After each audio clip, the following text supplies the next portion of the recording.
So here's a wild question. What if mushrooms made us human? I know, it sounds like something you'd hear at 2 AM from that guy at the party who's had too few many. But stay with me here because this story gets legitimately fascinating.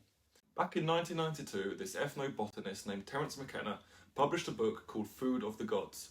And in it, he proposed something that made the scientific community collectively roll their eyes so hard they probably saw the back of their brains. His theory was beautifully simple.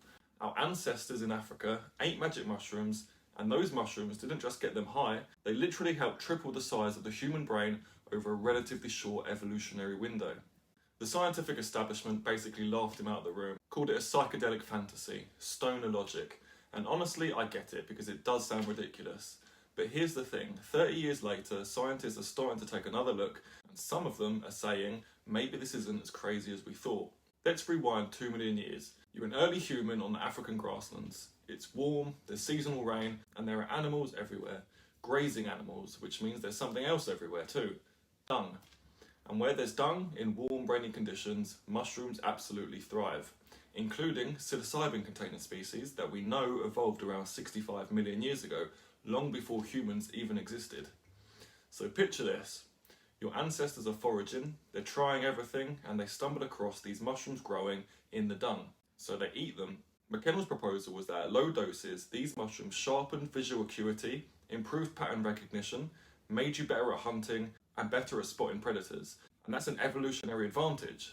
At higher doses, the experience was profound enough to lay groundwork for language, for symbolic thought, and for what we call consciousness. The scientific community filed this under interesting but unprovable speculation and moved on.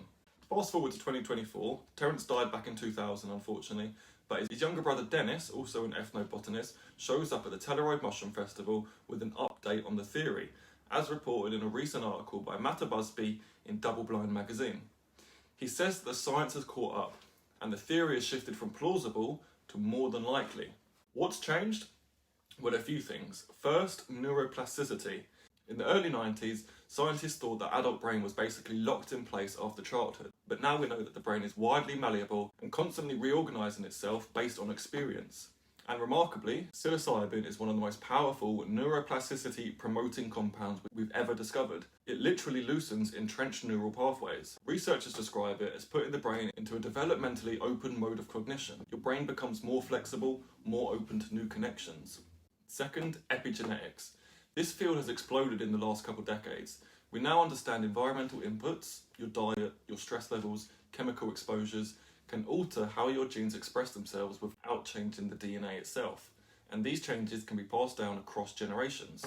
So biology has memory. And if psilocybin reliably induced adaptive neural changes in individuals, epigenetic mechanisms provide a pathway for those changes to ripple forward through generations. It's not quite the old discredited idea of Lamarckian evolution, but it's closer than the strict genetic determinism that dominated when Terence first proposed the theory. Now here's where it gets really interesting. There's this researcher, Dr. David Luke, who studies exceptional experiences at the University of Greenwich, and who was interviewed in the double-blind article mentioned earlier. And he's been looking at something that Terence suggested, that language might have synesthetic origins. Synesthesia is when your senses get crossed, like when you can see sounds or taste colours, and psychedelics reliably induce this state. Luke's research shows that psilocybin consistently triggers visual auditory synesthesia, sometimes permanently. Now think about what language actually is. It's taking these small mouth noises and having them trigger meaningful internal images and concepts. That's fundamentally synesthetic. You hear the word tree and you see a tree in your mind. McKenna argued that the oldest languages have the most phonemes, the most distinct sound units, which fits with this idea that psilocybin-induced speaking in tongues could have contributed to language evolution before grammar came along and pruned things down.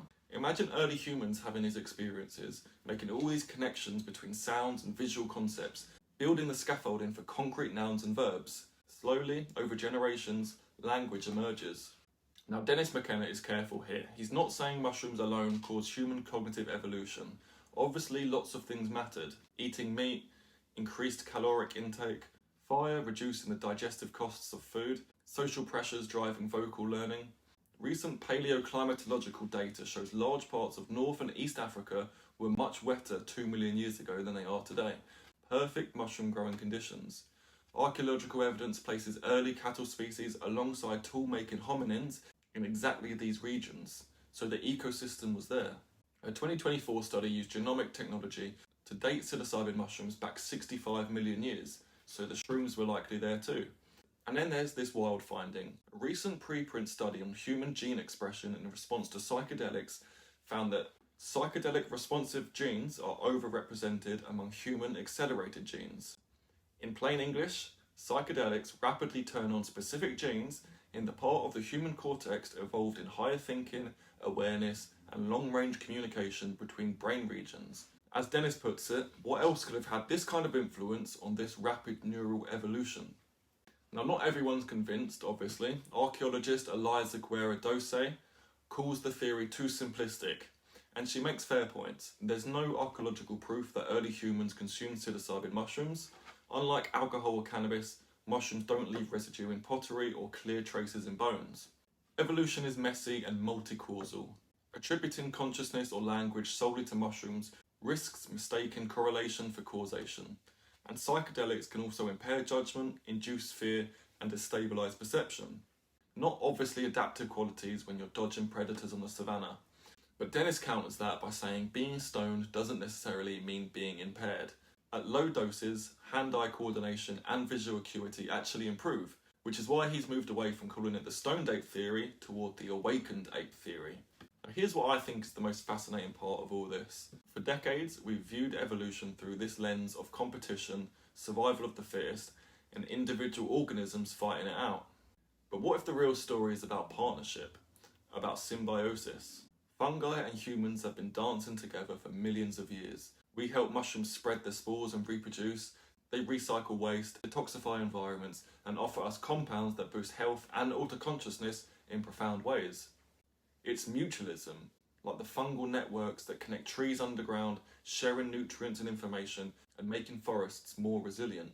There's also this environmental philosopher, Glenn Ulbricht, who talks about moving from the Anthropocene, the age of human-caused destruction, to the Symbiocene, a new era based on symbiosis between humans and the rest of nature. If the awakened ape theory is even partially true, fungi will no doubt play a vital role in this new era. Look, the theory remains unproven. We may never find absolute proof. The direct archaeological evidence probably doesn't exist and maybe never will. But as Dennis McKenna argues, there's now enough circumstantial evidence that a jury of peers would convict. What we're really talking about is the difference between drivers and catalysts. Evolution is complex, lots of things drive it, but catalysts can matter just as much as drivers. They tip the balance. On consciousness, language, symbolic thought, these are energy-intensive upgrades to the human operating system. You don't get them for free. Something had to tip the balance and provide the energetic and cognitive conditions for such rapid change. Maybe it was just meat and fire, or maybe our ancestors stumbled onto a naturally occurring neuroplasticity enhancer that grew abundantly in their ecosystem. And that relationship between fungus and primate helped bootstrap human consciousness into existence. Here's the question that keeps me up at night. If magic mushrooms did catalyze a step up in human consciousness 2 million years ago, what does that mean for us now? Mushrooms are re-entering the human zeitgeist.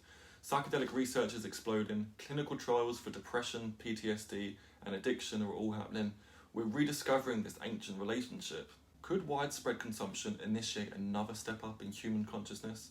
I don't know, but maybe it's not as crazy as it sounds.